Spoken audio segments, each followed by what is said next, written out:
Tananan, tantananan. Bon, je n'ai pas les droits sur la musique, mais je peux la fredonner. Je voulais juste, par ce thème musical, vous signaler que depuis plus de 2 ans et demi maintenant, nous l'annonçons. Le nouveau bac arrive.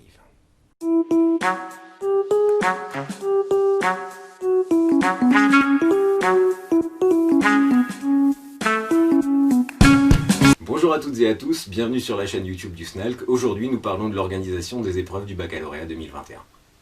On pourrait évidemment remettre une couche sur les évaluations communes qui sont un peu la version zombie revenant après la disparition des E3C, mais on ne dirait rien de nouveau. Si vous voulez notre avis, voyez la vidéo dont le lien est en description. Non, on va se concentrer sur le calendrier, sur l'organisation des épreuves de spécialité et des épreuves finales. Allez, voyons donc ce calendrier. Les écrits des spécialités se tiendront les lundis 16, mardi 17 et mercredi 18 mars 2021, sauf pour l'île de la Réunion qui sera en vacances et qui passera donc la semaine suivante. Les ECE de physique, chimie et de SVT se tiendront du 23 au 26 mars. Quant aux épreuves orales et autres épreuves pratiques, la circulaire dit que les recteurs arrêteront les dates, mais le ministère pense entre le 18 et le 26 mars. Les remontées des notes sur Parcoursup devront être faites le 9 avril. Pour les épreuves terminales, on aura la philosophie le 17 juin au matin, l'écrit des EAF le 17 après-midi, le grand oral et les oraux des EAF se tiendront entre le 21 juin et le 2 juillet. Quand le SNALC a vu ces dates, beaucoup de questions ont surgi et surtout deux réactions. 1. On a toujours dit que mars c'était trop tôt, beaucoup trop tôt.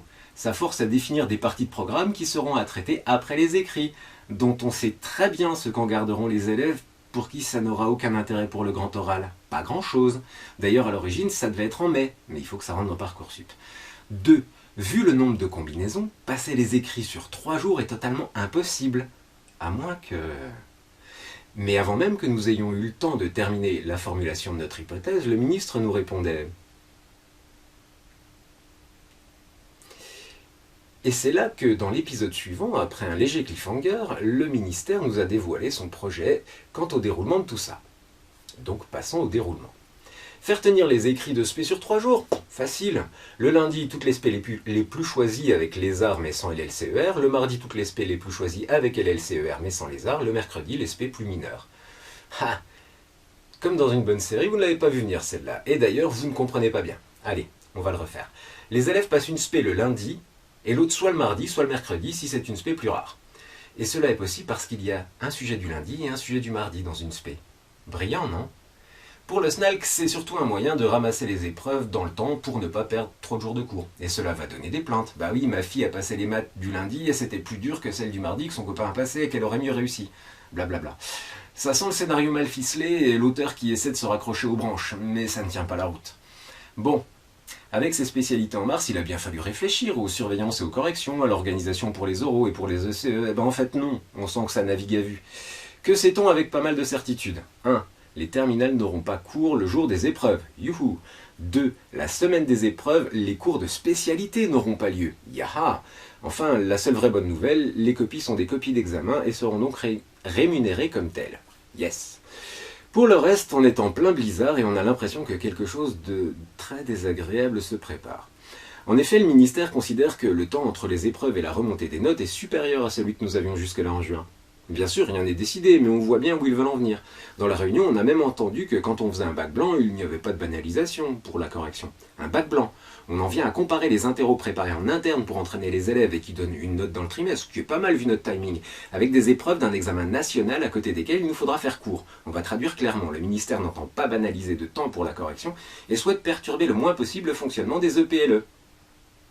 Vous ferez cours avec vos secondes et vos premières et vous corrigerez pendant votre temps libre. Mince, je viens de divulgacher, tuer le suspense. Désolé. Tant qu'on en est à spoiler ce qui concerne les corrections, les copies seront numérisées, donc vous pourrez vous abîmer les yeux et galérer avec le logiciel tranquillement depuis chez vous sur votre matériel personnel. On prendra en priorité des gens qui enseignent dans l'aspect en terminale. Notez le détail des scénaristes, en priorité. Ça veut dire qu'on peut envoyer au front des collègues qui l'enseignent en première ou qui l'enseignent pas du tout, si besoin est. C'est assez étonnant tout ça, non ? Et n'oublions pas que nous avons des oraux et des ECE qui se chevauchent avec la période des corrections et les cours à assurer. Peut-on espérer que ce ne seront pas les mêmes personnes qui feront tout cela? Oui, on peut l'espérer. Sommes-nous en sûrs? Absolument pas. Et après le mois de mars, la saga fera une pause jusqu'au mois de juin. Enfin, il y aura bien l'épisode des évaluations communes entre-temps, histoire de nous faire patienter avant le grand final de la saison. Et nous en arriverons enfin aux épreuves terminales. On retrouvera la philo et le français avec des collègues qui devront corriger tout en pouvant être examinateurs pour le grand oral, car c'est bien là que se trouve le clou de la saison, l'élément dont on entend parler mais qui n'a pas encore pris forme, qui attend derrière le mur de Blizzard, le grand oral qui nous tiendra en haleine du 21 juin au 2 juillet, ou qui fera un flop monumental. Quoi qu'il en soit, 2 personnes par jury, on ne sait pas combien de candidats ils auront, nous pouvons tous y passer, on va juste espérer que les élèves passeront sur notre spé, sinon on s'assoit, on écoute et on se tait. Et en fin de saison, au mois de juin, le SNALC voit bien un retournement de situation que personne n'a vu venir. Tout le monde s'attend à ce que les cours soient terminés le 17 juin, vu que c'est la date des épreuves. Mais c'en est fini des épreuves terminales qu'on connaissait. Si le mois de mars est passé crème, qu'est-ce qui empêchera les créateurs de la série de nous resservir la même intrigue? Bon allez, j'arrête. Vous le savez, j'aime bien essayer de faire un truc un peu fun pour rendre mon propos plus vivant, mais là, le ministère va un peu trop loin et ça devient agaçant, toutes ces réformes à marche forcée. Enfin, si j'osais me permettre une dernière référence, je dirais qu'à un moment, dans leur palais, ceux qui fomentent tout ça devraient prendre garde. Parce que si malgré toutes leurs divergences, les grandes familles du Nord, et d'ailleurs, décident de s'unir pour combattre, ça peut faire du vilain.